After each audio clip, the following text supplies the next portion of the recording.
On this week's episode of Devil's Trap Podcast, are there fancy ladies and fancy men in Annie's heaven?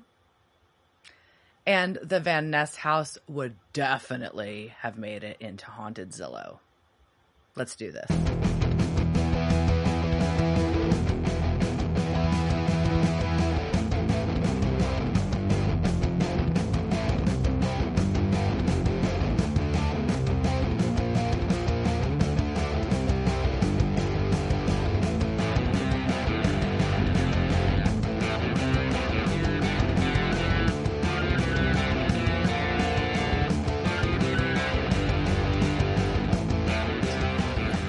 Welcome to this week's episode of Devil's Trap Podcast.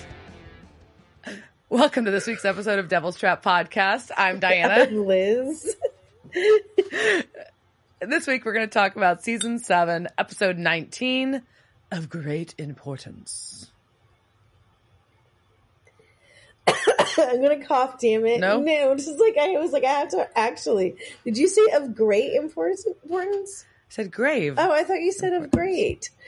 Of grave importance. You think me to say the you never on it. Sorry. Grave importance. Good Lord. How are you? What are you doing? What have you been up to? I'm, dealing with our fun sort of kind of fall winter transition where it's super cold in the morning and then kind of nice in the afternoon. And my sinuses said, fuck you. So I'm doing that. And I got to see some good music last week and some family and yeah. Diana saw a band, everybody. Hold on. I actually went to that was way more than I usually go to. And I say that really, not really, but kind of more than I usually do. I saw 6 bands in over 2 nights. That's a lot. It's a lot of bands. But it was good. Good music. I was happy to see Jarrett Reddick of Bowling for Soup, Vandaliers, who put on a phenomenal show, by the way. They've been touring so hard this last year. Their set is just chef's kiss. And then Joshua Ray Walker, who I adore as well. And then got to go see our friends Boss Riot did a reunion show, which was fun. And then one of my favorite up-and-coming Dallas bands right now, Jonathan Jeter and the Revelators, followed by Mad Mexicans doing their 20th anniversary show for our friend's birthday at Trees. So that was a super good time. Fun. But yeah. Dovetailed between that and Holiday and trying to rewire Duchess, which is they ripped her guts out. It's a project. They ripped her guts. We ripped out her. We removed her nervous system. Very traumatic, and very aggressively took 4 people. Very aggressively, 3 grown men and me, to remove her seats to be able to get to the nervous system to remove it. Yeah, she's got a lot of junk in her trunk, I guess, maybe. Oh, the trunk's everything's very empty actually right now. Well, no, I was trying to say why the seats were because it's kind of seats are kind of like a butt, right? That's true. Yeah. If you think about it, I mean, I don't know what the front seat and the back seat. I mean, it was so heavy. Yeah, the front seat was so heavy. In the back seat, it's one of those things where you're like, oh, there'll be a video online. We knew how, but it was catching, so we're trying to figure it out. We're like, somebody's got a video on the internet. Guess what? 0. The one video on the internet is after they removed it. They're like, oh, see, we totally just removed this. You can just see where this hook is right here. Those motherfuckers made the video after the fact because they spent 2 fucking days fighting with that shit. We were about to be. And they're like, oh, see, it's just like this. Easy peasy, lemon squeezy. After the fact. That's what happened. But was that helpful to you at all? No. I mean, barely. But still, it was kind of funny. I need to see somebody, how they're pushing, but no. But yeah, so no, it's it's a project. But there we go. That's what I got. So, we're getting ready for the next holiday. Cool. There was an awkward silence, and you're supposed to make a transition there. So we've transitioned to this segment where I talk about what I've done, and so there was a number of things that went on since we've last podcasted, including a trip to Buc-ee's, which is all decked out for Christmas, including Buc-ee's, and if you see Buc-ee there, he is in his Buc-ee Christmas outfit with the beard and stuff. And my friends were like wanting to take a picture with him. And these two gentlemen in front of us got up there, and they're like, my friends are taking the picture because the Buc-ee's girl cannot take photos of people. It's a very weird thing. I don't know like what the... There's a rule? Yes, I just don't know what like the liability is there. Like, I guess maybe it's them holding the phone. Maybe. I guess so. But so like you could have random strangers hold your phone as the Buc-ee's employees. Sure. So my friend was gifted the phone to take a picture of these two dudes of Buc-ee, Christmas Buc-ee, and they look at each other and they go low down lockdown, and then the two of them squatted down and did the thing where they clasped hands from the opposite hands. But while they did this, Christmas Buc-ee also squatted down behind them and basically threw. Are you getting to really throw hands with his or signs with his with his hands? But it was amazing, and it was why didn't we have a picture of them taking the picture? So, but they were like, "Is this a thing that we didn't know?" And we've all spent a lot of time on the internet trying to figure out if low-down lockdown was a thing that we just, and it's not, but now it is. So we're stealing it. And we're just gonna go. Yeah, because I've seen the post. I mean. I've heard the kids call it something. I mean, I have to ask. I'll ask my stepchildren because I've seen them do it, so I need to know. Yeah, ask children, ask the youth. But I tried looking up hashtags for it, and I didn't find any of those. But it could be on the TikToks. I don't look on the TikTok, so I don't know. Yeah. But I I don't watch the TikTok either. I wait till it's a reel on Instagram, like a grown. Yeah, somebody. Actually, no, I wait until somebody somebody else looks at the reel on Instagram and then takes a picture of it and sends it to me. So that too. Anyway, so that was very exciting. Then I took them to the snake farm, and I had actually never been to the snake farm. I've always wanted to go. It was a place my parents would never ever have stopped at because it sure sounds nasty. And as you're going through it, you're still we are conscious people, and we all watch Tiger King, and so we're not quite sure about, there's an otter exhibit. You know how otters don't sound like you expect them to sound. They sound like me, me, me, me, me, me. They sound little Morse code otters. And we're like, are you trying to tell us that you need us to take you out? But or are you saying you're fine? Just can you we just like to talk. We don't know. And you walk by and there's prairie dogs and there's two of them. He's just standing at the attention and I'm like, is this a signal?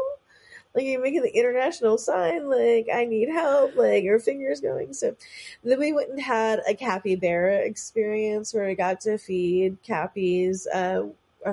One of them was named Kiwi, and I don't remember the other one's name. And you got to feed them lettuce with these very satisfying wooden tongs, which I just kind of want wooden tongs for everything now. They were just they were just satisfying. And at one point though, the female one, Kiwi, was just I've had enough of your company, and just walked inside. But they're much more bristly than I thought they would be. They much felt a giant rat. And I guess, because that's what they are. Yeah. That is, and the person who was working there was like, oh, they get a little bitey if you put your fingers in their mouth. And I'm like, why would I put my fingers in these giant rats' mouth? Don't we all? Don't we all? I kind of feel like you deserve to not have your fingers anymore if you do that. So, well, we also had, we had feeding. So to get to the cappies, we're in the petting zoo, and in the petting zoo, they had a deal of a petting zoo, and they had a ton of goats, including a ton of baby ass goats, and then miniature bulls. There was miniature cows in there. There was two of them, and in one of the places there was a miniature donkey that was so tiny it looked like another species. I'm still not sure it was a donkey, but there was also an alpaca. But at one point I was feeding one of the goats, and I just felt this and the bull, it was the tiny miniature bull, and he was a tiny miniature Brahma bull, so he had the little hump on his back, and he just like went over my shoulder to get to the feed and just licked it. And I was just like, you are fucking adorable, and I'm gonna steal you.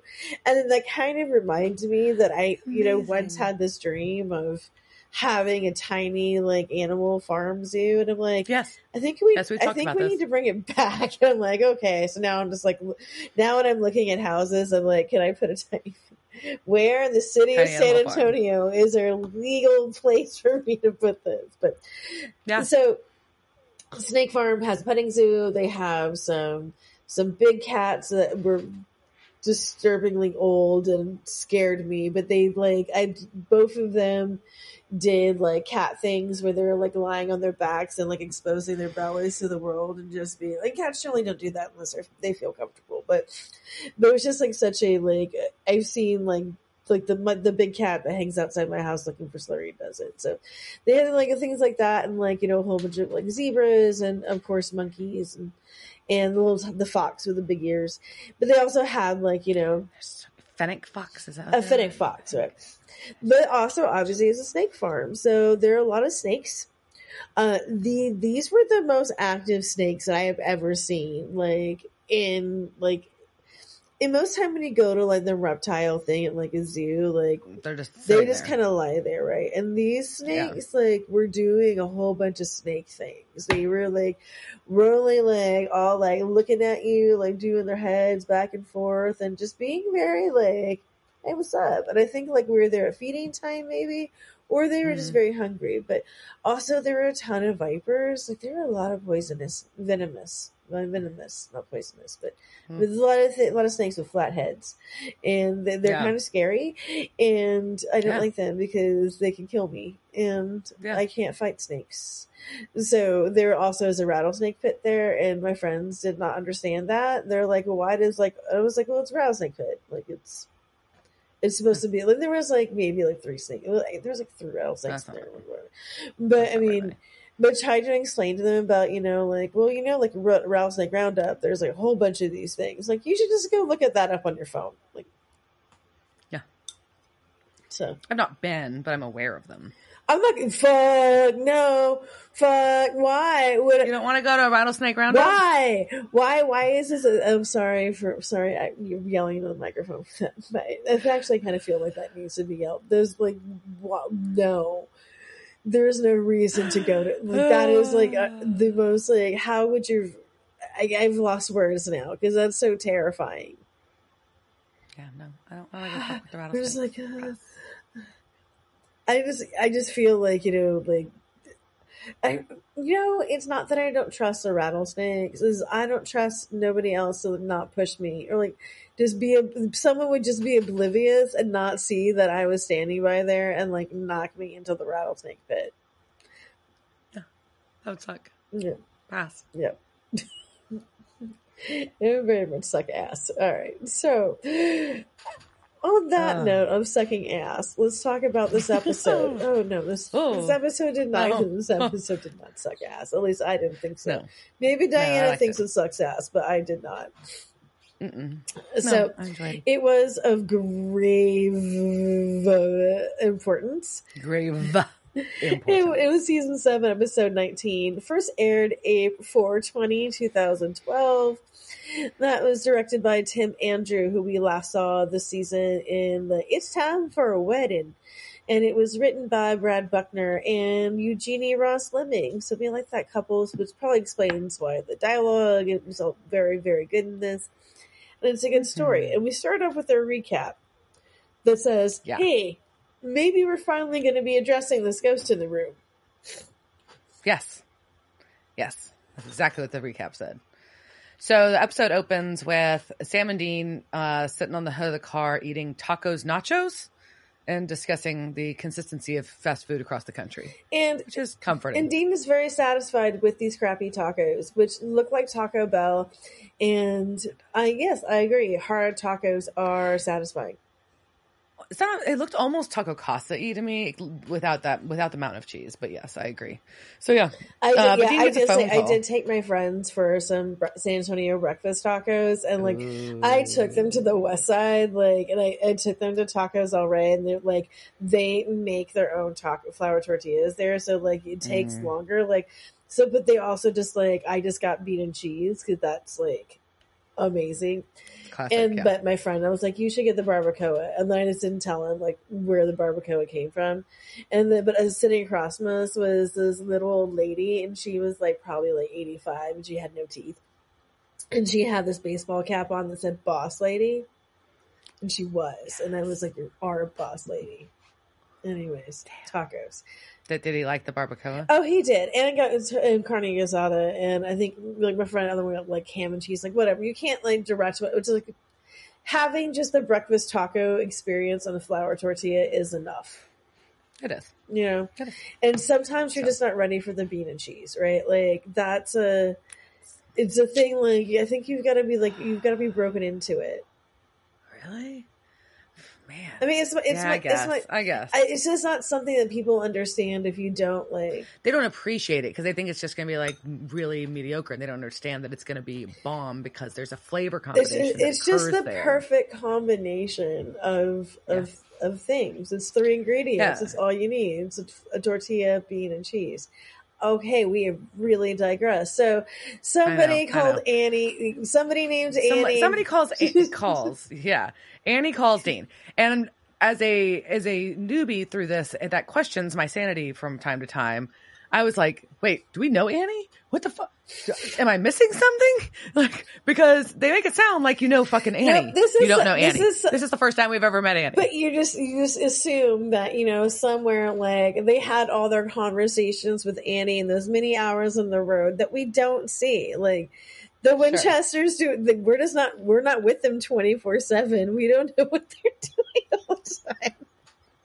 You don't know my life. You don't know me. Oh and my clearly gosh. we're going to find out that we don't. Right. So basically she's got some books of Bobby's. She figures the guys want them back. So she wants them to meet her where she's working in Bodega Bay. Which is like, what the fuck? Like that's Sonoma. Like nobody is near there. Like nobody's ever, like that's the coast of California. Who the fuck is ever near? Like, no matter where you are, you're like a day from. Like, it's not convenient. No, it's just but they can meet for lunch the next day at 1. Yeah, okay, cool. See you there. We're not going to talk about where the fuck this place is, what kind of food, whatever this is. Okay, I'm sorry. It's just it weirded me out. Yeah. So we cut to a real old house that's obviously abandoned. It's got like the no trespassing shit around it. This couple are in there making out with a whole bunch of candles, which just looks like a major fire hazard, really, at this point. And also, like, they're on a couch in an abandoned house. And to me, that's a really good way to get, like, fleas, lice. Like, don't touch it. Don't touch the furniture in an abandoned house. No. So gross. So Annie pulls up, and the couple's like, oh, shit, we're busted making out. So they go to run off, and they see some big dude in the end of the hall. And he says, you shouldn't have come here. And he runs at them. And I'm like, oh, shit, is that Francis Buxton from Pee-wee's Big Adventure? But it's not. That was where my brain went. And then, and that's all we see. So Annie enters. And, of course, the candles are all out now suddenly. So somebody was responsible about the flammability of this home. But she looks around, and this couple is bloody mess dead on the floor. And then her flashlight flickers, and the front door closes behind her. Yep, and then we get a supernatural splat. We do. So Sam and Dean are real annoyed because Annie's late to lunch, and she is never fucking late. Yep, and while they're there, they're kind of discussing things and reading the news. And Dean, of course, is still up Dick Roman's ass, who is still playing Indiana Jones, it seems, and we just don't know why. No, another archaeological dig. And Dean's about to call Annie because they're annoyed that she's running late. And Sam's like, you know that Bobby and Annie had a thing. And Yeah, Dean's like, yeah, of course. Yeah, but and then it throws him for a loop, and he is like, wait, what? You mean like they had a thing? And it was like, yeah, they boned. He didn't say that, but that's what he meant. And then Dean's just like, like, we boned. And then Sam's like, we boned.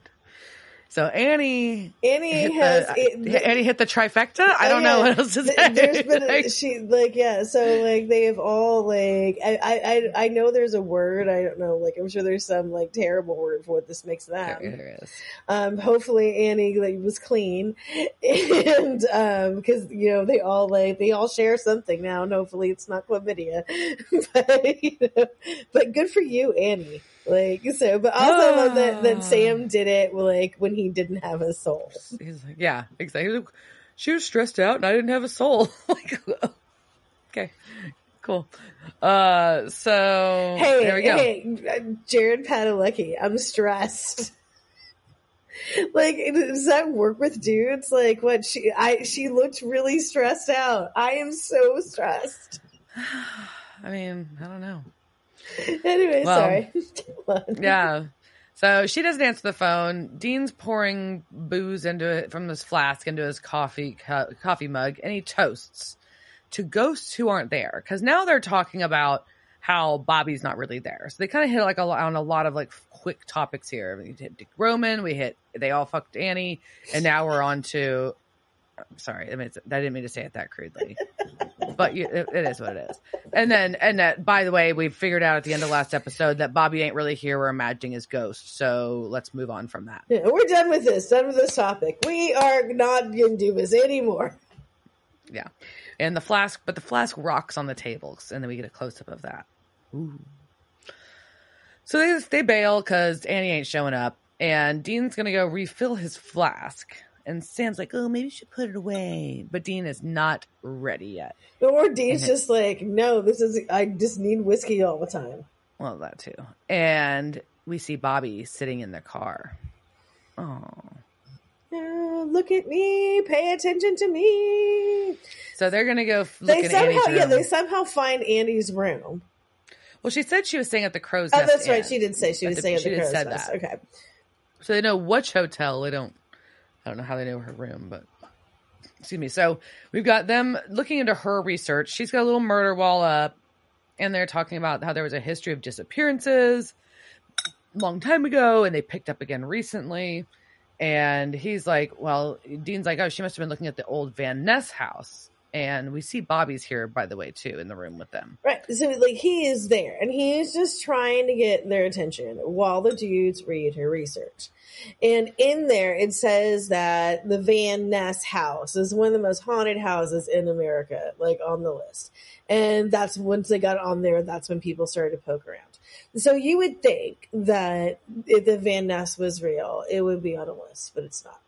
So we can't do lore on the Van Ness house because it's not real. So instead, because I just started looking at houses, trying to find haunted houses in that area, which then just kind of led me down. And then I just started looking at Zillow for houses in the area because I am just obsessed with looking at Zillow. And when I'm stressed out, like, honestly, it's just very soothing. It's like House Hunters on an iPad. So I went down a Zillow hole. So you're going to come with me on a Zillow hole. We're doing haunted Zillow. Lore, kind of. Oh, yeah, lore. Let's haunted Zillow. Whatever.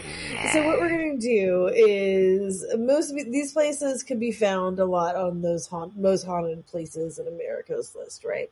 But these are all real Zillow listings. And I'm going to share the real Zillow listing with Diana.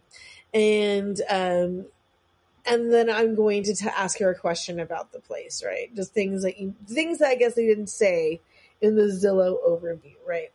And some of these have already sold, so these are older Zillow listings, but you never know when they're going to come back on the market. So our first Zillow listing, let's go ahead and I'm going to share something with Diana so she can take a picture at it. And this is going to be 2475 Glendower Place in Los Angeles, California.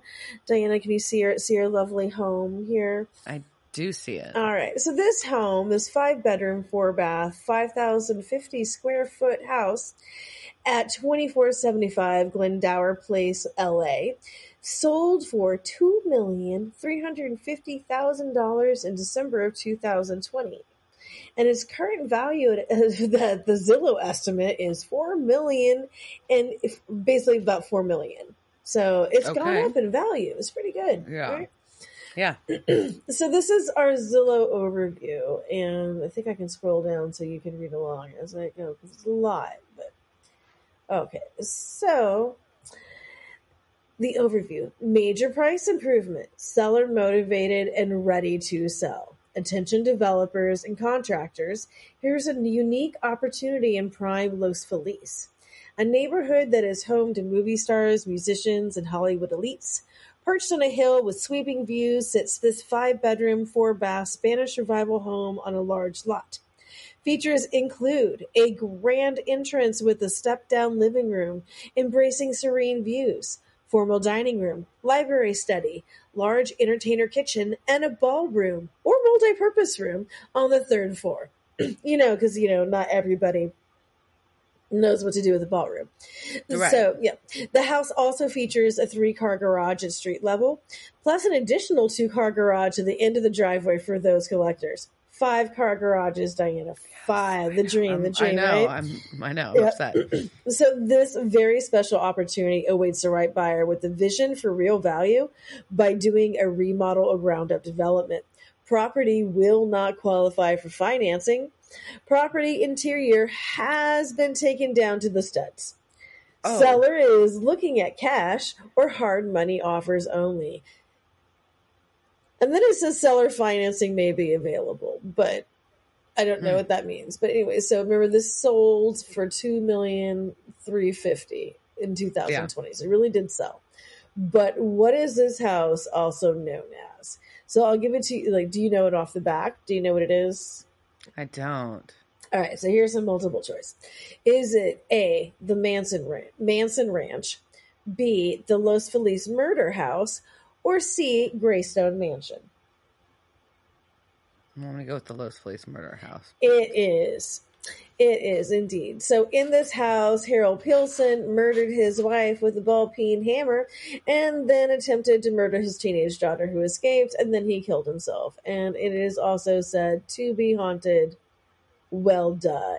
What the fuck did you think was going to happen there, right? Yeah, that's what happens. Yeah, I mean, if those things... If those things exist, if that, that would be definitely one. Okay, yeah. So the next one, hold on, I've got to, I think I can just toggle through these tabs. What a fun thing. Okay, so the next one we're going to is going to be in Mississippi. And this is 138 East Fulton Street, Canton, Mississippi. This is still on the market. This has been on Zillow for 114 days. It has 4 bedrooms and 4 baths and is 5,252 square feet. So what's special about this beauty? Well, it's got a music room, sleeping porch, front porch, lush flower beds, regional perennials, steam beam foundation, and clawfoot tubs. And now, according to our overview here, there are few homes in Mississippi with the grandeur and historical significance that the Priestley home offers. Located a block south of the center of Canton, this revived beauty offers 4 stately bedrooms, 4 bathrooms, a formal dining room, music room, parlor, library, office, sleeping porch, pool, terrace, and greenhouse, all in peak condition. Built in Dr. Priestley in 1852, the original house consisted of the front porch, the grand staircase, and 4 rooms. So then they added a bunch of wings, blah, blah, blah, blah, blah. And the thing goes down and talks about all the things they've done to the house. Finally kind of ends with each bedroom is spacious and features a working fireplace and abundant closet space. Bathrooms feature clawfoot tubs, separate walk-in showers, and varnished wainscot walls. Ooh, everyone loves a wainscot. The period kitchen offers today's modern amenities while keeping a nod to the fundamental style of the house. The landscape's grounds cover an acre and feature lush flower beds, regional perennials, because they really are proud of those perennials, and mature hardwoods. And there's also an established herb garden located right off the kitchen. Convenient. That is, it's very convenient. So this 1.1 acre lot, this is called the Priestley House. So how did Dr. Priestley, how did Dr. Priestley die? Was he A, murdered? B, did he die of yellow fever? Or C, was he executed for murdering Mrs. Priestley? I'm going to go with C. No, actually, he died of yellow fever in the 1900s, as did Mrs. Priestley, who residents claim to have seen in the bedroom where she died. People in the neighborhood also say they have seen her in the window. Pianos play on their own, and candles fall out of their holders. Paranormal specialists claim their equipment was inexplicably tampered with when they came to investigate the house. But still, it's on sale right now for close to $1 million. And frankly, it is a really beautiful, gorgeous house. It really is. It looks haunted as fuck. Like I don't need to know that anybody died in that house to be like, that's haunted. Of course, it's fucking haunted. Duh. All right, so our third one. Let's go. We're going to Indiana. I think. Hopefully it's Indiana, not Indianapolis. IN, is that Indiana or is it? Yes. Yes, okay, it is right. Okay, so this beauty, this is a 4-bedroom, 3-bath, 3,700 square foot house at 714 West Warren Street, Mitchell, Indiana. It is sadly off the market, but it was listed in sale in 2020 for $130,000. The current Zestimate is that's their trademarked word, Zestimate, is $203,300. Although Realtor.com says $195,000. So, and our overview for this stately house, Diana is looking at the pictures of its just gloriousness. This house is known as the Whispers Estate. It was built around 1894 and has had a long and varied existence. Used as a residence, B&B, boarding house, doctor's office, and currently as a home to alleged paranormal activity, it definitely is interesting. The 2-story Victorian-style home... Oh, they actually just went for it and said that. Sometimes they do say it. Sometimes they do. So the 2-story Victorian-style home features 3 large bedrooms, 2.5 baths, formal living and dining room, original woodwork, plaster walls, and much more. There is a main floor master suite, something hard to find in a house of this vintage. Other features are a stone basement for storage and housing the mechanicals. You got to have a place to house your mechanicals. And a 3rd floor that has some finished and unfinished space, but is currently not used and is accessed from stairs from the 2nd floor. There is a formal entry stairway and also a stairway access from the kitchen. There's a lot of stairs. 10-foot ceilings add to the open feel throughout the home, and you will appreciate the period fixtures and decor. This home is being offered mostly furnished and does require 24-hour notice for all showings, including the furnished. Diana, can you see this wonderful green chair? Like, actually, the TV next to it is amazing. The TV itself is haunted. I want to copy the picture next to it with some weird, creepy crib full of creepy dolls under a stairwell. Of course, like you just haunted the place, right? It was like, we're just gonna put this crib full of weird dolls underneath the stairwell and not expect a demon to be summoned. Like, okay, so it is being sold as is, and like, I think that means you have to take the creepy fucking dolls. So what other features about this house were not mentioned? Was it that A 10-year-old child died in a fire Christmas morning while looking at presents? B, the house is haunted by the sounds of a crying baby? C, a large shadow figure called Big Black moves around the house in a black mask, terrifying visitors? Or D, all of the above? I'm going to go with D. It is all of the above. Fuck that. Yeah. If you want, also, like, you can read more about the Whispers Estates at thelittlehouseofhorrors.com. And someone bought it? Somebody bought that house it sold for $130,000. Well, it was taken off the market, and that's what it listed at. So I don't know if they kept the house and then sold it privately, or they just never like actually sold it. So, but that means it could be coming back on. So right now the price has risen up to a little over $200K. Yeah. All right. So our last one. In this, we're going to New York for this. And we're going to Nyack, New York. I don't know what the fuck Nyack is. When I say that, I lived in New York, whatever. I don't know. Nyack. Oh, okay, so it's on the Hudson. Okay. It looks like where rich people live. I'm assuming this is Long Island. It looks like rich people, right? Sure. Okay, so this is one Lavetta Place. This one is also off the market. It sold in 2021 for $1,795,000. The current zestimate is $2,312,600. Oh my God, cat! The cat is attacking me. She apparently wants this house. It has 8 beds, 5 baths, and is 4,628 square feet. A lot of bedrooms for that square footage, right? Right. And so you really, you can't get that great of a picture of it, but I think that's the best I'm able to get you. So this Hudson Riverfoot Queen era circa 1890, it was a location for one of Edward Hopper's paintings.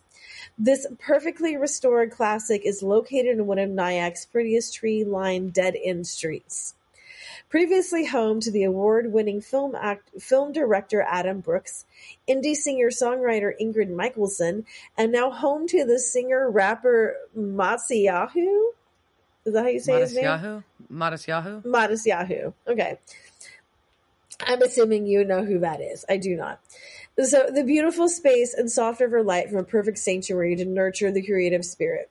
River views from almost every room foster an unparalleled connection to the river in this spacious yet intimate home. Fully renovated home complements the style and was crafted by a top builder. The spa-like master bath features a handcrafted copper soaking tub. An in-ground saltwater spa pool overlooks the river. The 2-car garage was recently built and has space for a workshop. Period details include arched doorways, stained glass, exposed brick, original mantels, inlaid hardwood floors, and a wide wraparound porch.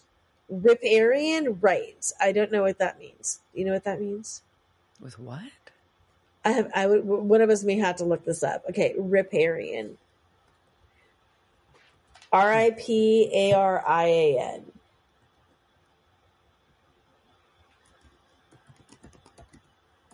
We can get to it faster. Riparian. Okay, so those are the rights. All landowners whose properties connect to a running body of waterways and river stream.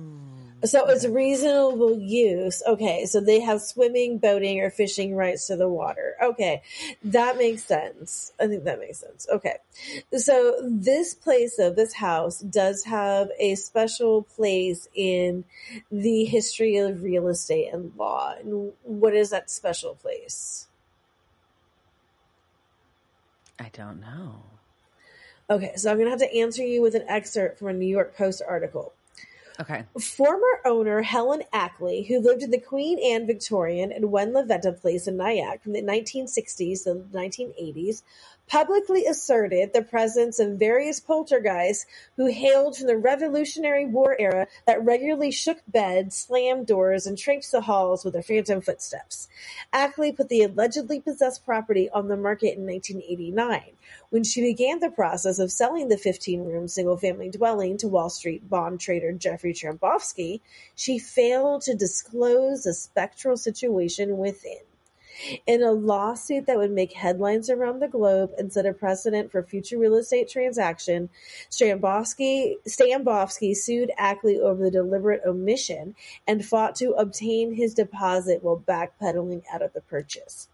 Then in 1991, New York Supreme Court ruled that the home was officially haunted and, in favor of Stambovsky, decreed that Ackley had the responsibility to disclose the property's apparent apparitions to future buyers. So based on this house, it is law, at least within New York, and set the precedent that you have to disclose to buyers that if your house is haunted. What? But you don't have to put it on Zillow. Well, yep. If you know it's haunted, but if you don't know, you don't know, I guess, right? But a lot of these, they know, or like the murders too. Like it's also the murder disclosure. I knew they'd do that one. I thought I'd heard that. That's a real. That thing. is, yeah. There's also like so that is part like it's the disclosure. I'm sorry, Diana's watching me. Like we have the worst allergies in Texas right now. Like everybody's sorry, I'm itching, and the temperature's been back and forth. Anyways, so but yeah, because of that, if the house is haunted, you have to tell somebody like that. The house is haunted, and because she had publicly said it, but so the people who have lived there like recently have said they don't see anything anymore. Interesting. Which kind of goes into, they never really said in this episode, as we kind of go through things like when hauntings start and stop here, right? But because it said it got put in the list and things started picking back up. So anyways, people showed up again, maybe, I don't know. Yeah. But I will say I also have considered this to lead me to a thing of like, can I just invest in haunted properties now? Like, can that just be my next real estate venture? Sure. It sounds like fun. Market. But like, so if they're not putting it on Zillow, then I have to then I have to do my own research. So can you just can it be a category on Zillow? Like, and just filter on, please. Finally. I would like a 2-bedroom, 3-bath.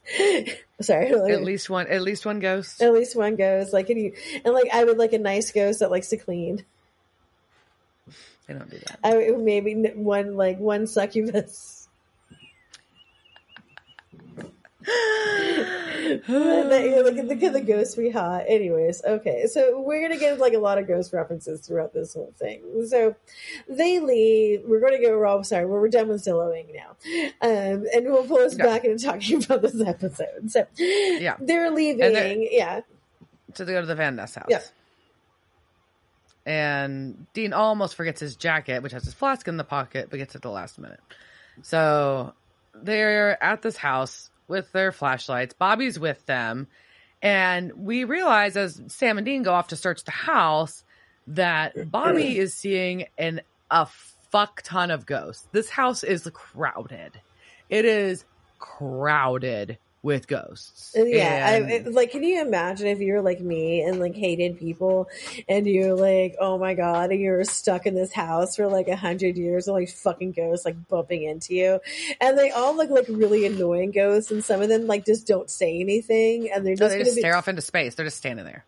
Very awkward. Fuck you. Very awkward. Say something. Yeah. And none of them are responding to him. So that's real weird. But Sam and Dean are frantically searching the house for Annie. The EMF reader's going off. They find her phone by calling it, and it rings. But earlier they called and it went to voicemail, so that makes no sense. But okay. They find. Yeah. Well, maybe somebody else was calling her. Maybe that was the bitch that we find about later. Maybe that girl was calling then, and then so it went to voicemail. You don't know, or just we don't know. Yeah, could have been bad timing. Yeah, Well, back in the foyer, Bobby's standing there and sees a kind of sort of fancy man with a mustache ghost. You called him a fancy man. I did. Which is just funny considering what happens later. Sorry. It is. I know. I did. He's a fancy man. Going by my notes. That's what I said. And he's scolding the big man that I said I also looked said he was scolding. I was like, that's what he's doing. He's literally shaking his finger. Yeah. The big man that I said looked like Francis. And saying, I know what you did last night. It's forbidden. And we find out that the big guy's name is Dexter. So, and down in the lobby, though, a minute later, Annie's there and finds Bobby. So Annie and Bobby have found each other, and now I just feel happy because Bobby has somebody to talk to. That makes me feel better. Annie has somebody to talk to. That makes me feel better. But sorry, Annie, you're dead. Yeah, and But she didn't know. I like her dead makeup. Like her dead makeup is like nice. I like it. I think it's hot. It's very subdued. Yeah. But she's kind of like, wait, what? I'm dead? Holy shit. So they go to talk, and he's like asking her shit, like, did you ditch your Reaper too? And she's like, the fuck? Are you crazy? Why would I do that? Hello? And he's like, no, I've got unfinished business just like you. So that's why I'm staying around. So, and she finds the ghosts of the dead teenagers that she was there looking for, and she's like, oh yeah, that's my unfinished business. That's who I was trying to save. And but then this big, I saw them, they were dead, and this big guy charged me, and that's it. And they're kind of like pontificating. They're really not finding a good aspect to being a ghost. All these ghosts are just kind of standing around, and Bobby's like, I don't know how to do anything. I see poltergeists do shit, but I haven't figured anything out. I can't move anything, and no one knows I'm here. Yeah, so but it's very interesting, right? It's this whole idea, and we've kind of thought about this before, because Dean had brought this up, like, that Bobby would be a Swayze. Like, he would just be in here and automatically just be, like, taken to things, and, like, why can't he crack the code? But I also think it's interesting that we know, like, this very clear what Annie's unfinished business is. And, like, if Bobby and Dean and Sam had never shown up, would Annie have just, like, been going through this over? Like, I just think that's interesting. Like, this idea of unfinished business. Yeah. So, Sam and Dean are still searching, and the EMF reader's going nuts. But Dean finds a voicemail on her phone that's all stars. Like, the phone number is all stars, and it's saying to help free me. Well, and it's not even stars. It's like a weird dotty number. Like, I don't know. It's like super weird. I want to make my phone do it when I call people. I just, Well, now where Bobby and Annie are hanging out. Oh, also, was this like reminding you of like the ghost phone calls that you were getting? Oh my God. It was so weird. It didn't until you said that. Yeah, like the whole time I was watching this, I was like, oh, I wonder if Diana's thinking about the ghost who kept calling her. And then I like looked up the scam to see if there's been no move. In case you're wondering, the ghost voicemail scam, there has been no move on it. So I did just recently check. Anyways, so we've got the ghosts are now like calling and saying, free me. Yeah. So Sam and Dean are like, oh, this is something weird. What the fuck? Well, back in the room where Bobby and Annie are hanging out, which has kind of got like this bar in it. It's like a parlor or something. A different fancy man, as I wrote, strolls in. And is it a different fancy man? I think it's the same fancy man. It's a different man. Different fancy man. We've got... Okay. Because... Trust me, because I had to recheck myself. I had to check myself. Before you wrecked yourself, you checked yourself. And then it was a different fancy man. So... he enters and he like just casually moves a chair and ignores Bobby trying to talk to him and sits down and starts reading a book. And, freaking Annie calls him a dick and Bobby's going to try to move a trunk and yells balls like he does, But the fancy man's like, starts talking shit. He's like, y'all are novices and whatever. Just like talking down to them, totally condescending. So Bobby's going to start asking him questions. Basically, we find out this guy's been dead for 80 years. And, it's, he's like, Bobby wants to ask him, like, why are there so many ghosts? And he just like, this guy just has no interest in answering any of these questions. Finally introduces himself as Haskell Crane. And they want him to show them how to move a chair. And he's like, yeah, sure. Let's try moving this candle first. Well, I think what's important, it's not just that. We see also Annie's disposition here. So Bobby is gruffly trying to get him things, and Haskell has, like, no interest. And then Annie just sweet talks him. And then he is just like, oh, hey, gorgeous. So we really kind of, like... Yeah, I love Annie. Like, she's a flirt. And so we get a whole bunch of, like, this going into it. Yeah. And then we also get into the Zen and the motorcycle maintenance of being a ghost. Yeah, because he's got to be Zen to be able to move shit. Otherwise, you have to be. Otherwise, you go to straight red hot rage, which is basically being a poltergeist, vengeful spirit, and you lose your mind. so we have this whole new thing that's coming up in our mythology now, right? And so we have Zen. to be a ghost in honor, like, and but Bobby's, because he's been pointing out before, I've seen so many ghosts like move shit, right? So you either have to be like super calm and just like at peace with yourself, and then you can Yagi your way through the supernatural world, or you can just be and just use your rage. But then you lose your mind. Yeah. Kind of like an MMA fighter, I think. So Haskell is talking and Bobby's like, well, I don't have to calm myself. I don't want to do that. Da, da, da, da. Bobby's just really skeptical and shitty about the whole thing and can't zen. He can't zen.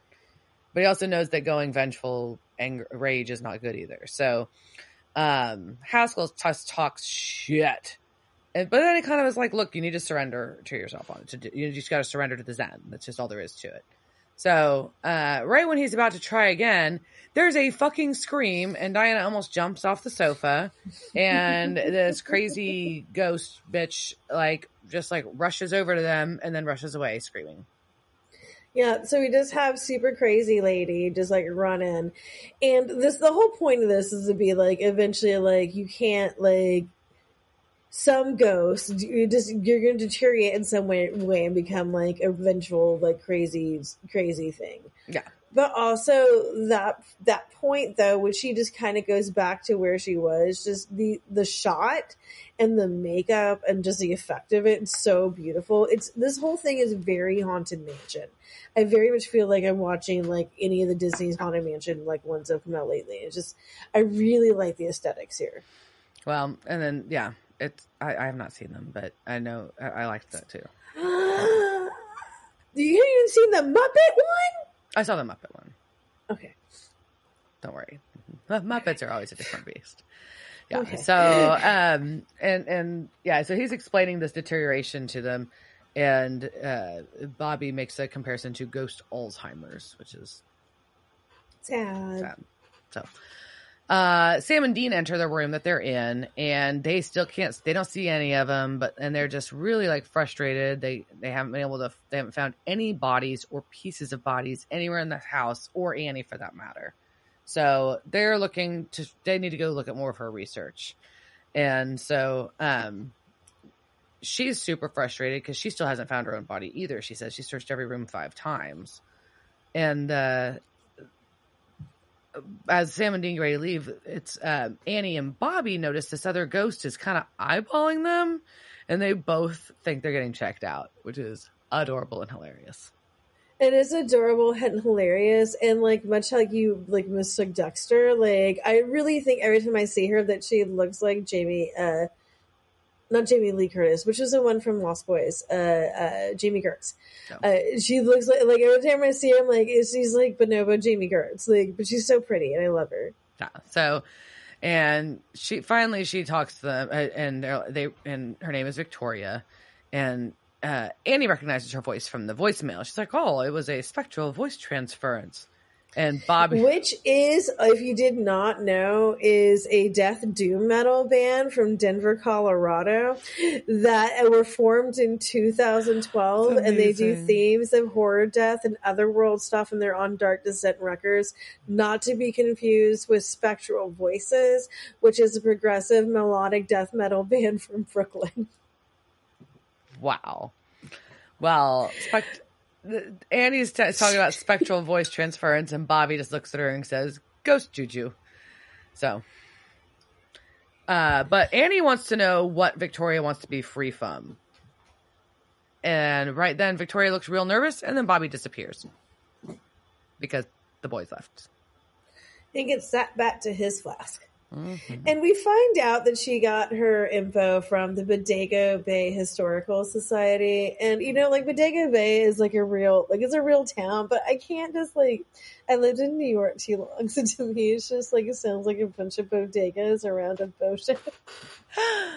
And this is all I picture here, but that is not as they go to the they're going to go to this historical society. Yeah. Unfortunately, that is not what happened in Bodega Bay. No. Well, and they've got this guide there. His name is Quentin, by the way. I learned later, but they're going to go talk to him, and Bobby's there trying to move things and failing. But basically they talk with this guide about the Van Ness family house a bunch. And Whitman Van Ness, and his whole life was fucking tragedy. He lost all his fortune and his house, and it was turned into a brothel. But a bordello. I had both in different spots, but yeah. And Dexter was like this violent criminal that he brought in to reform and turned him into a groundskeeper because he was so progressive and kind and all that.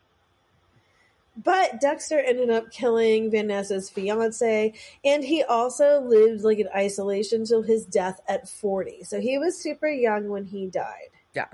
And and our guide comments too that Annie was, that house was really popular this week. Annie was here earlier, but my advice would be to stay away. It's extremely unsafe. It is unsafe, but So we're going to cut from there to the motel. Mm-hmm. And Bobby's still trying to move stuff. He's sitting there, and Sam's researching, or getting ready to research. And he's like talking about, hey, Dexter murdered Van Ness's fiance and all these hookers and at this brothel, but then he escaped getting hung, but then he came back and then was found shot to death. This doesn't make sense. And we hear, in the meantime, that's going on. We've got Dean taking a shower, and Bobby says, I can kill werewolves, fix a pinto, and make cornbread. I will be damned if I can't get Zen. Aww. I really like that one. Yeah, and so we cut from...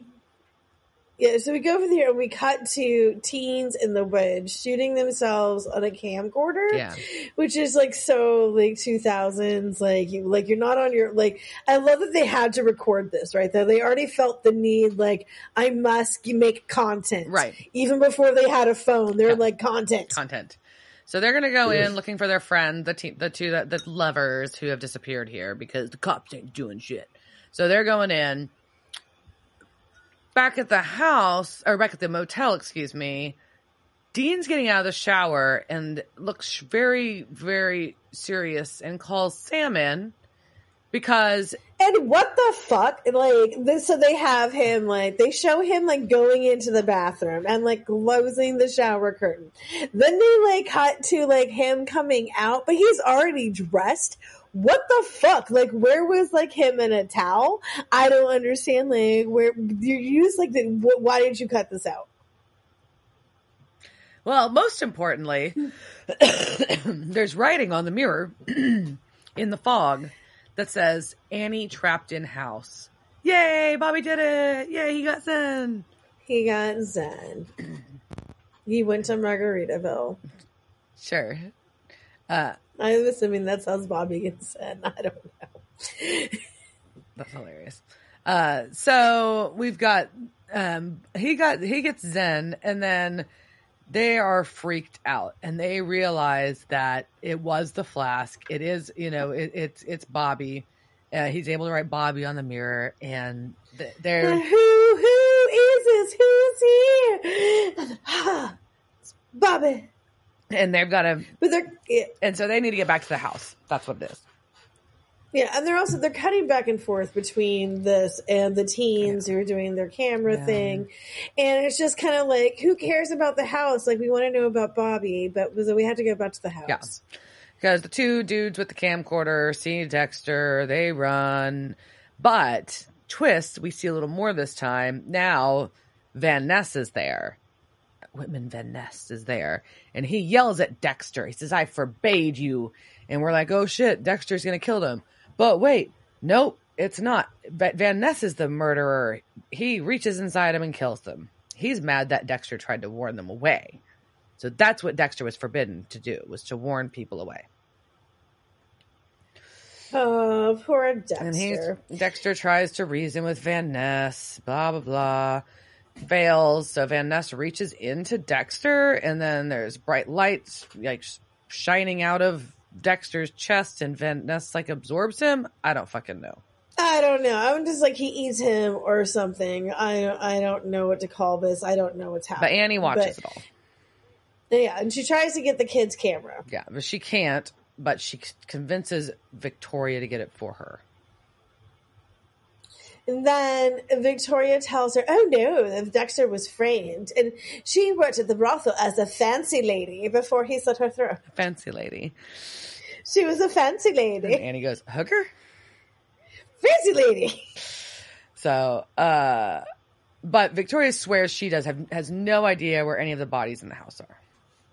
So, but she gets the camera. That's what matters for now. So, we see Van Ness like drag these bodies off through the house, and it looks like through the secret doorway in his room. So, yep. Then we said like he's got like there's some sort of bookcase that opens a thing or whatever.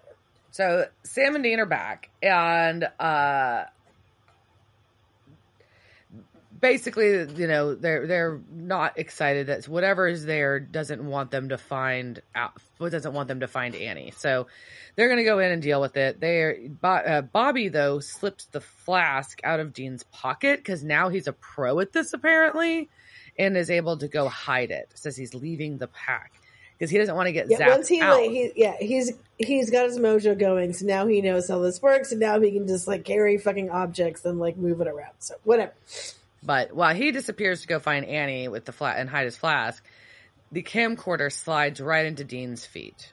And so Dean calls Sam to come watch this. And as they're watching, they start watching the video, and they do a freeze frame right when they see Annie's face. So they captured a shot of her. So they're like, okay, now it's confirmed. I just feel like this was unnecessary. I thought the camera was going to be like, oh, we're going to show Van Ness murdering the boys or the teens or something, but like but they just like stop it at Annie when like they already knew Annie was there. Like, what, you didn't believe Bobby? Like, I don't know. It's just that was very weird to me. Whatever. So, but now there's also apparently proof of life after death, which is on this camera that's just hanging out in this house. Yeah, that nobody's going to see again. Like, I think they're just going to leave it there. So then Victoria is going to approach Sam and Dean to tell them that she was a fancy lady. And she has to be convinced, but she does do it. And so she does, and she's like, yeah, by the way, yes, I was a fancy lady. And Dean immediately goes, a hooker? But basically, she confirms Annie's there, but he can't see her. And you know you're not standing on her either because they look around frantically. And basically says, look, we're on terrible danger by Whitman Van Ness, who is now listening from the stairwell. And so now we're all fucked. Basically, Annie says that Sam and Dean can free all of them because they're in terrible danger. But now Victoria's dead because Van Ness showed up. No, that's just sad.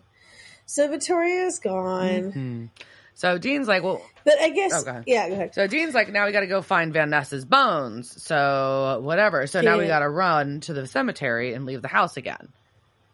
And Whitman sneaks like an old key into Sam's pocket. I don't know.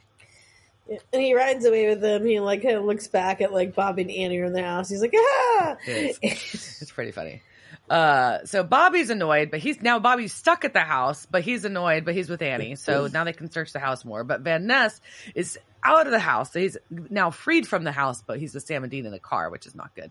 So Bobby's like, the fuck? And they're going to go search though. So whatever. So they go to Van Ness's room, and in the fire, this was never explained.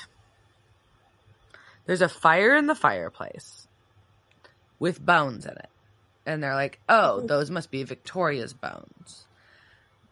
That's really how he was killing them. But how did he do that from downstairs? Because he was downstairs when he killed Victoria. I don't know. And when he killed Dexter then, too. Same concept. Anyway, so... they're freaked out, though. Where the fuck are all the bodies? And I'm like, my thing is, like, where are the bodies? Because this is a lot of bodies. Like, if you look through a round of ghosts in this house, it's a fuck ton of bodies. And wouldn't it smell? And are they organized? Or is this some weird, like, body pile somewhere? I don't know what's happening. Yeah, I don't understand how you can say you have searched every room in a house and just not notice, like, this room with a whole bunch of, like, corpses in it. That, you know, he goes to, like, you can't just miss this. No. And also, like, why aren't her bones all the way burned? Like, they're only partially burned, so isn't she, like, still, like, there because she's not all the way... There's a whole bunch of stuff that don't quite track But we find out So the house was, in addition to being a bordello/brothel, is also a boarding house, a school, and a speakeasy. So, ta-da! We know it's going to have a secret room, and Bobby finds a secret lever to the secret room. I think any of those other things could also indicate that you would have secret rooms. But okay, so now it was also a speakeasy, and so that is how Bobby deduces that there must be a lamp that opens a bookcase that goes to a secret room. And the bodies are all there, and they're kind of like propped up, almost like posed. It's very confusing and weird. And Annie finds herself. Which is dark. Yeah, no, I don't want... Yeah, that's creepy. I don't like that. But they have a quick conversation, quick existential conversation. And she just like straight up asks, heaven, hell, or none of the above? And he says he doesn't really know, but gone most likely. And she basically says she hopes so. And this is also kind of her, like, I think, prodding on Bobby a little bit about his insistence upon staying. Yeah, trying to be like, dude, you know, like, move on. Hello, yeah. that's what you're supposed to do. But she's like, yeah, I want my hunter's funeral. I am fucking ready. I don't want to be in between. And this was a lonely life. And he's like, my life, he's like, the life I had is the one I picked. And she's like, yeah, but you had the boys. All I had was work. No, you had the boys. Well, she did. Yeah, she had the boys too. You totally had the boys. Yeah, she did. Like you say, your life was lonely, but Annie, doesn't sound that lonely to me. It doesn't sound like you were that lonely to me, Annie. So, but Bobby just insists he ain't done. He ain't done. So, Sam and Dean, while trying to drive to the cemetery, good old Van Ness apparently can hit the gas pedal and grab the steering wheel, which is super scary. I don't like that. Please don't do that. No ghost car commandeering. Yeah. So but then they end up like getting out, and then we have this hilarious moment where they find the key, and then Dean shoots. And it like blasts Van Ness away very awkwardly, like flies backwards. Yeah. So yeah. So we assume he's back at the house. And Bobby is... This has got to smell real bad. Like, Annie and Bobby are just there burning bodies. So bad. So they're going to start burning bodies in that tiny fireplace. It's going to take a very long time. But Whitman's back. And they hide... Like, have they learned how to pick up all those ashes and, like, throw them outside? Like, where are they putting the ashes? Like, how are they going from Buck? Can they, like, scoop them? Or do you have to, like, zen each individual ash mentally? Yeah, like, just, like... Or could they just, like, kind of, like... Or just, like, do them all at once, like, lifting, like, an ash? That would be very, actually, quite useful if you could just, like, pick them all up at the same time. Anyhow, this isn't going to work out well. Duh. No, it says Whitman Van Ness is now attacking Bobby because he finds Bobby and Annie.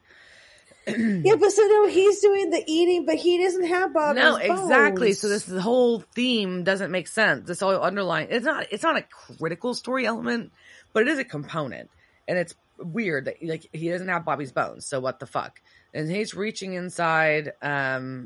Bobby, and Bobby's starting to burn up, but right then Sam and Dean are able to throw a match onto Whitman's bones, so Whitman burns up instead. And back at the house, Sam and Dean arrive back, and Bobby's kind of coming too because he was kind of out, and now they can see him, so that's a big deal. I don't know what changed, but suddenly they can see Bobby, and they can't see Annie though. But Bobby pulls the flask out of the drawer. I don't get that. Why? Why can they see Bobby but not Annie? I don't have an answer. There's a lot that doesn't make sense in this episode as much as it's enjoyable. Stupid ghost rules. Yeah. So Bobby gets the flask out and gives it to Dean again. And Dean straight up asks Bobby at this point, though. And this is where things get kind of fucked again. He's like, did you get stuck? And Bobby's like, no, I wanted to stay. I needed to help you guys. And it was like life wasn't comfy. Why should death be? So they go burn more bodies, and Bobby shares that he's gonna miss Annie. Wait! Before that, he gives him back the flask, and he says, "Suck on that, Swayze." That's true. He does. I do appreciate a good suck on that, Swayze. But when they're burning all the bodies. I also really appreciate this. Go on. Bobby's like, yeah, I'm really gonna miss Annie. You didn't know her like I did.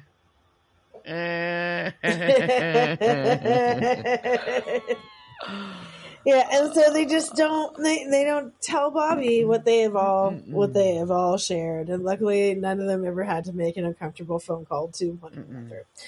So, but Dean then starts scolding Bobby, and I feel like Bobby's being scolded a lot this episode. There's just a lot of scolding. Yeah, but Bobby, I don't know if does he deserve it here. Oh, he does. I'm just saying, there's just a lot of scolding. Okay. So they're like, they toast to Annie's Hunter funeral. And Dean's like, yeah, like we thought we gave you. And so then he calls him out. What were you thinking? You know, you could be in heaven drinking beer at Harvell's. It's just not right that you're here, basically. And Bobby's like, no, but there's work to do. I'm here to help. And Bobby just goes on talking about like, it's not in the, Dean's like, it's just not in the natural order. And what are the odds this ends well? True. And he's right. Like, you fuck with natural order and shit typically goes off the rails. That's usually the lesson of many television shows, is that you can't fuck with natural order. I don't know any real life examples that shows that goes bad. Never happened. But anyway, so I think we're going to talk about some people who are in this episode. Yeah. We are. We've got a casting couch. Casting couch. It's the casting couch. Were they on that show that time with that guy? La la la la la la la la la la la. So our cast today. First, Whitman Van Ness was played by Antonio Cupo. He's been in a few Hallmark Christmas movies and was in plays Andrew Candlewood in a film called The Legend of La Llorona with Danny Trejo. La Llorona? And then... who is the lady in white? It is a very, so. Weeping Lady in White, Woman in White, all the good ones. And then Annie Hawkins is played by Jamie Luner. She has pretty big career, actually. So she's single episodes of shows like Married with Children, CSI, True Blood, Better Call Saul, but was a regular running character in the old sitcom Just the 10 of Us as Cindy Lubbock. Then was a regular character on Melrose Place, Lexi Sterling. She was Lexi. And then also a very long-running character on All My Children, Liza Colby. So, our Victoria Dodd, who... Victoria! Yes, Alicia Rotaru played... she was Ingrid in Diary of a Wimpy Kid, one of those movies. She's been in episodes of Fringe and iZombie. She was a regular character, Tiana, in Arrow. She plays Jane in the film Arrow. In what? Okay. Arrow. It just came out weird. Arrow. She's Jane in the film Bunny Games, and she actually does a ton of voice work for video games. Like, a ton. Especially a lot of the FIFA games. That was interesting. Sorry. I wonder what that work is like. Do you just sit there and go like, I don't know. I think they have a lot of words now. I don't know. I'm not the one to ask. I'm not a gamer. And then Haskell Crane, that was our fancy man that showed them about Zen. He was played by Craig Erickson. He looked really familiar. It's because he's been in shows I've watched, but he doesn't have a huge resume. But he's been in episodes of Lucifer, Once Upon a Time, Magicians, and A Series of Unfortunate Events. So I'm like, his might not be a long resume, but it's all things I watched. That's why he looks familiar. And I think he probably played a fancy man in each of them. I feel like this is his role. This fancy man is his thing. And I really hope he looks like this fancy man all the time. Well, and then we've got Dexter O'Connell, played by Derek Gilroy. He was one of the Welcome to the 60s dancers in the 2007 version of Hairspray. He had a bit part in the film Tooth Fairy and plays Pablo in the film Elysium. So, and then my last one that I'll share with you guys is our guide at the Historical Society, aka Quentin, was played by Russell Roberts. He was Greco in the original It. He was in the Ernest Rides Again movies. He's done also a massive amount of voice work, cartoons, My Little Pony, like all the things. He was Mr. Birdie in Twilight Saga New Moon and has been in episodes of shows like Once Upon a Time and Riverdale. There we go. Very cool. Well, yeah, it was an all-star cast. So, what did you think? I thought it was a fun episode. I didn't know how I was going to feel about it going in. I didn't like. I was a little worried because sometimes ghosts. Like, I get there's a lot of ghosts in Supernatural. I'm not stupid. Sometimes there's ghosts in Supernatural. Sometimes I don't like the way the ghosts act, and they freak me out. But other than the ghost logic of story falling apart, other than that, I thought this was a fun one. Yeah, I mean, I think and dark. I hate. It's very, very dark, especially like thinking a lot about just, death and moving on. Like, there is a whole bunch of that, right? And the idea of, do you stay on this earth? What is better? Do you stay here to do your unfinished business, or do you go on to find your peace? Like, it really is like a really huge question if you think about it, right? And especially because Bobby knows better, because he has met angels, and you actually get this definitive line, but Annie doesn't have that benefit, right? And the other ghosts that are there don't.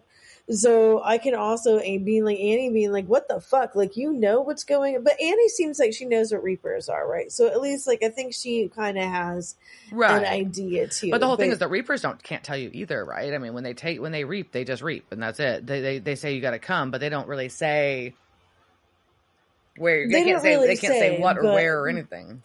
But still, I mean, I think people who if Annie was involved in any of the apocalypse fighting, because I guess they're friends now, so she probably knows about. I don't know the fuck. We haven't heard about you until now. I don't know how deep you are with the Winchesters, Annie. I don't know if you just exchange a Christmas card or if you. I don't know how close. You exchanged a dicks. You sucked a lot of dicks, Annie. But I just don't know if you talked about angels. So at least I'm assuming I'm not to presume, but anyways, so I mean, is that foreplay? Talking about angels is foreplay. I don't know. So pillow talk. Pillow talk. But anyways, yeah, there is a lot of deepness in here. But again, at least we're getting the Bobby thing addressed. But I do feel like there's nothing about Leviathans, right? And so we're getting, kind of still, we're covering, because remember, we're at the end of the season almost. Right? This is 19. This is we barely 19, touched Leviathans. So, yeah, when's the last time we touched Dick? Besides, I guess we had Annie to touch. Oh, sorry, Annie. I'm sorry. You just opened yourself up with a Dick joke. It's you did it, girl. You did that to yours. But anyway, so, yeah, but beyond that, I mean, I'm glad, this is, Bob. But then, at the end, you can't see Bobby again. But you can't. I don't think he wanted to be seen. It's just easier when he can be seen, right? We had him hiding in the. I don't know. I don't like him as an unseen ghost, and I also want Bobby to be happy and have peace. Yeah, that makes sense. So. Anyway, so hopefully we'll get to that soon. Hopefully Annie found her. She got her little. What's Annie's having? Annie's having. Look. All right. Okay. I'll think on that note. I think y'all all go think about if you DM Diana with all your fanfics about what you think Annie's having. No. All right. Well, with that, cheers, Dirk. Cheers, bitch. Devil's Trap Podcast is a Don't Get It production. Meow. Devil's Trap Podcast is part of the Ship It Studios Podcast Network. Thanks for listening to this week's episode of Devil's Trap Podcast. You can follow us on Instagram at Devil's Trap Podcast, Twitter at Devil's Trap Pod, or you can email us at devilstrap@devilstrappodcast.com. Don't forget to subscribe, leave reviews, and share with all your friends. We're at all your favorite podcast outlets and at devilstrappodcast.com. I'm Babe. Thanks for tuning in, and we'll see you next time.